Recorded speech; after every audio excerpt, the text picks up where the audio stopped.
नमस्कार दोस्तों, आज हम जिस व्यक्ति के बारे में बात करने वाले हैं, जिनकी कहानी थोड़ी सी अलग है। अरे एनिग्मा जी, ऐसी कौन सी खासियत है इनमें जो आप ऐसा बोल रहे हैं? आज हम जिस व्यक्ति के बारे में बात करने वाले हैं, उन्होंने रेलवे स्टेशन में चाय बेचने से एक देश की प्रधानमंत्री बनने तक का सफर तय किया है। अब तक आपको इस व्यक्ति के बारे में पता चल ही गया होगा। हम बात कर रहे हैं हमारे भारत के प्रधानमंत्री आदरणीय नरेंद्र मोदी जी के बारे में। साल था 1950 और दिन 17 सितंबर। गुजरात की मेहसाना डिस्ट्रिक्ट के वडनगर में नरेंद्र दामोदर दास मोदी जी का जन्म हुआ। उनके माँ का नाम हीराबेन मोदी और पिता का नाम दामोदर दास मूलचंद मोदी। हीराबेन और मूलचंद मोदी के 6 बच्चे थे। मोदी जी अपने 6 भाई बहनों में तीसरे बच्चे थे। वडनगर रेलवे स्टेशन में मोदी जी के पिता एक छोटे से चाय की दुकान रखकर चाय बेचते थे और मोदी जी अपने पिताजी के इस काम में उनकी मदद करते थे। ये ट्रेन के डिब्बों में जाकर चाय बेचते थे। इस दौरान अलग अलग लोगों से बात कर उनकी हिंदी बोलने की क्षमता बहुत अच्छी हो गई थी और उनकी माँ भी दूसरों के घरों में जाकर काम करती थी। मोदी जी का बचपन का स्कूलिंग वडनगर में ही हुआ। ये पढ़ने में उतने अच्छे नहीं थे, लेकिन इनको थिएटर और स्पोर्ट्स में बहुत दिलचस्पी था और उनके स्कूल के पास एक झील था और ये हमेशा उस झील में खेलने जाते थे। और इसी समय उनको एक दिन एक मगरमच्छ का बच्चा मिल गया और इन्होंने उसे बहादुरी से अपने घर ले आए, लेकिन उनके माँ के समझाने की वजह से उन्होंने उसे वापस झील में छोड़ दिया। अरे एनिग्मा जी, आप ये सब क्या कह रहे हैं? हमें तो एक चाय वाला देश का प्राइम मिनिस्टर कैसे बना, हमें तो ये जानना है। आप इसके बारे में बताइए। अरे रुक जाइए, थोड़ा सा सब्र कीजिए। अब हम उसके बारे में ही बात करने वाले हैं। बचपन से ही मोदी जी स्वामी विवेकानंद जी से बहुत ही इंस्पायर थे। वह अक्सर विवेकानंद जी के बुक्स को पढ़ते थे और केवल इतना ही नहीं, उनको इतिहास पढ़ने में भी बहुत ही दिलचस्पी था। भारत के इतिहास को जानने के लिए वह लाइब्रेरी में जाकर पुराने किताबों को और पुरानी न्यूज़पेपर लेकर पढ़ते थे। इनके जीवन का पहला मोड़ 8 साल की उम्र में हुआ, जब इन्होंने अपने टीचर चंद्रकांत देव से इंस्पायर होकर आरएसएस की शाखा में जा रहे थे। और एक दिन वडनगर की आरएसएस शाखा में लक्ष्मण राव इनामदार, जिनको सब वकील साहब बुलाते थे, वह आरएसएस के लोगों को संबोधित करने के लिए आए थे और उनकी बातों को सुनकर मोदी जी देश के प्रति और प्रभावित हुए थे। और इसी समय में 1962 में भारत और चीन के बीच युद्ध चढ़ गया था। जब भारत हार गया तो अपने देश के प्रति प्रेम मोदी जी में और बढ़ गया। मोदी जी को एक सपना था और वह देश के सेवा में भर्ती होने का था, लेकिन पैसों की कमी के कारण उनको आर्मी स्कूल में जाने का मौका नहीं मिला। पर वह ये नहीं रुके, उन्होंने एनसीसी ज्वाइन किया। पर यहाँ भी उनके हाइट की वजह से वह एनसीसी के क्वालिफिकेशन स्टैंडर्ड में फिट नहीं बैठ रहे थे। लेकिन उनके कमिटमेंट को देखते हुए जब इनका टेस्ट लिया तो इन्होंने सभी टेस्ट में बाजी मार ली थी। और मोदी जी में यह खूबी भी थी कि उनको साफ सुथरे कपड़े पहनना बहुत अच्छा लगता था। वह जो भी पहना उसे साफ सुथरा पहनना इनको पसंद था और इसको हम आज भी देखते हैं। इसी दौरान 17 साल की उम्र में यशोदाबेन चमन लाल के साथ मोदी जी की शादी हो गई और इस बीच उन्होंने सैनिकों की बहुत सेवा की और साल 1965 में इंडो पाक वार के समय सैनिकों से इनका संबंध और भी गहरा हो गया। वडनगर में सैनिकों से भरे ट्रेन में यह चाय और खाना बेचते थे। इससे हम यह देख सकते हैं कि छोटी उम्र से ही मोदी जी में देश प्रेम कूट कूट के भरा था और दिन चलते हैं वह अपने ज्यादातर समय लाइब्रेरी में ही बिताते थे। उनके मन में देश के प्रति कुछ कर दिखाने की और घर को छोड़कर जीवन का सही अर्थ ढूंढने की इच्छा भरी हुई थी। इसीलिए शादी के कुछ समय बाद इन्होंने घर छोड़ने का फैसला किया। 1967 में उन्होंने अपना घर छोड़ दिया और इसके बाद उन्होंने अपना नाम अनिकेत भी रखा। अनिकेत मतलब जिसका कोई घर ना हो। और अपने आदर्श स्वामी विवेकानंद की तरह दीक्षा लेने के लिए वह दीक्षा मत आ पहुंचे, लेकिन वहां उनको दीक्षा देने से मना कर दिया क्योंकि मोदी जी ग्रेजुएट नहीं थे और रामकृष्ण मिशन के लिए ग्रेजुएट होना जरूरी था। और वहां के लोगों ने इसे यह भी कहा कि आपका उम्र पारिवारिक जीवन करने का है, न कि दीक्षा लेकर कठिन जीवन बिताने की। लेकिन इन्होंने तो ठान लिया था और इसी के चलते उनके अगले 2 साल नॉर्दर्न पार्ट्स और north eastern parts my travelling में गुजर गया। कोलकाता से अल्मोड़ा,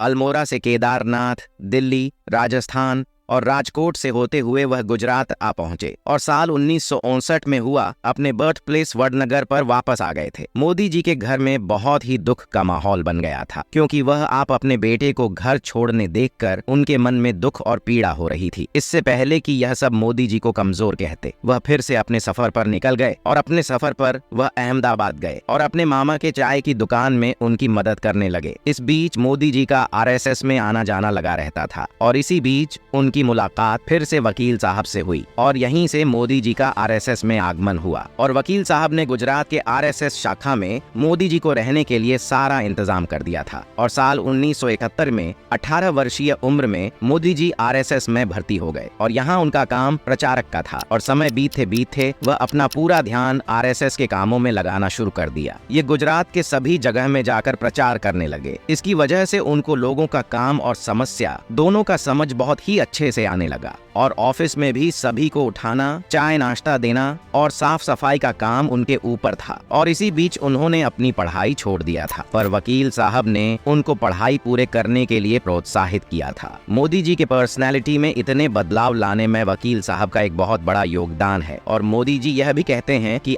वह अपने ज्यादातर समय वकील साहब के साथ ही गुजारते थे और 1975 में भारत में इमरजेंसी के चलते आरएसएस जैसी संस्थाओं को बैन कर दिया था और उस समय मोदी जी को इस बैन का विरोध करने का जिम्मा सौंप दिया और मोदी जी ने यह काम बहुत ही अच्छे से निभाया। इसके बाद उनका और आरएसएस का रिश्ता और भी गहरा हो गया और इसके 3 साल बाद इनको आरएसएस का रीजनल एडवाइजर बना दिया गया। कुछ समय सूरत और वडोदरा में काम करने के बाद इनको आरएसएस के दिल्ली शाखा में भेज दिया गया, लेकिन कुछ समय बाद वह फिर से गुजरात लौट आए थे। इसी बीच उन्होंने एक बुक भी लिखी थी, उसका नाम था संघर्ष मान गुजरात। इस बुक में वह गुजरात के पॉलिटिक्स और समिति के बारे में बहुत ही डीपली डिस्कस किया था और साल 1980 में उन्होंने गुजरात यूनिवर्सिटी से पॉलिटिकल साइंस में अपनी ग्रेजुएशन पूरी की। मोदी जी के डेडिकेशन और हार्ड वर्क के चलते इनको भारतीय जनता पार्टी को सौंप दिया। साल 1987 में बीजेपी के ऑर्गेनाइजिंग सेक्रेटरी के रूप में भारतीय जनता पार्टी में आ गए। मोदी जी का काम बीजेपी के सीनियर्स को भी प्रेरित करता था। इसी के चलते वह अटल बिहारी वाजपेयी जी के बहुत करीब आ गए। काम करते समय वह वाजपेयी जी से बहुत कुछ सीखते थे और आज भी इनके बात करने की शैली में वाजपेयी जी की छवि बहुत ही साफ झलकती है। मोदी जी जहां भी जाते थे वहां के लोगों का विश्वास बड़ी आसानी से जीत लेते थे और बीजेपी में भी यही हुआ। साल 1990 में इनको बीजेपी का नेशनल इलेक्शन कमेटी ने इनको इलेक्ट किया और इसी साल में ही इन्होंने लाल कृष्ण आडवाणी जी की भव्य रथ यात्रा का आयोजन किया। सोमनाथ से मुंबई तक चली रथ यात्रा में मोदी जी आडवाणी जी के सारथी बनने का काम किए थे। इतना ही नहीं, उन्होंने गुजरात असेंबली इलेक्शन में भी बीजेपी को जीतने के लिए एक पावरफुल स्ट्रेटजी बना दी थी। इसी के चलते 1995 में बीजेपी ने फुल मेजॉरिटी के साथ जीत हासिल किया। इसी अचीवमेंट के कारण साल 1988 में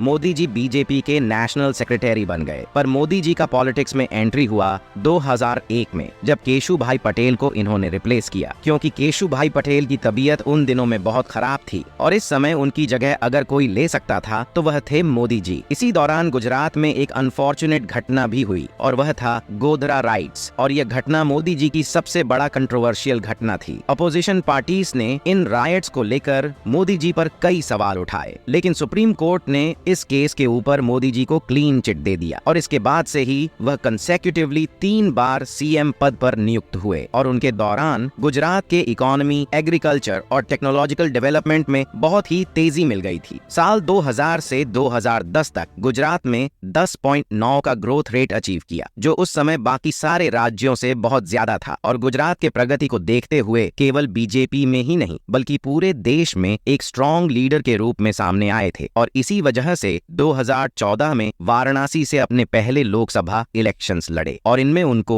रिकॉर्ड ब्रेकिंग विक्ट्री हासिल हुई। मोदी जी के जीवन की गाथा सुनकर लोगों के मन में एक अटूट विश्वास जागता है और लोगों को मोदी जी में एक ऐसा इंसान भी दिखता है जो उनके कठिनाइयों को समझता हो, जो उनकी परेशानियों से वाकिफ हो। और इन सबसे हटकर गौर करने वाली बात यह है कि 2014 हो या 2019, पद ग्रहण के समय मोदी जी के परिवार का एक भी सदस्य वह शामिल नहीं था। मोदी जी कहते हैं कि देश ही उनका परिवार है और देश का हर नागरिक उनके भाई बहन, और जो कुछ भी वह कर रहे हैं वह सब उनके देशवासियों के लिए कर रहे हैं। उनके और लोगों के बीच या अटूट रिश्ता ही उनके सक्सेस का एक बहुत बड़ा कारण है। अगर हम उनके काम पर नजर डालें तो demonetisation, GST, surgical strike, article 370 abrogation जैसे बहुत बड़े काम किए जिसको सोचा भी नामुमकिन सा लगता है। आई होप आपको हमारे honourable prime minister Modi ji के जीवन के घटनाओं को जानकर आप भी प्रेरित हुए होंगे। अगर आपने अभी तक हमारे चैनल को सब्सक्राइब नहीं किया है तो सब्सक्राइब कीजिए और पास वाला बेल आइकॉन दबाना मत भूलिए।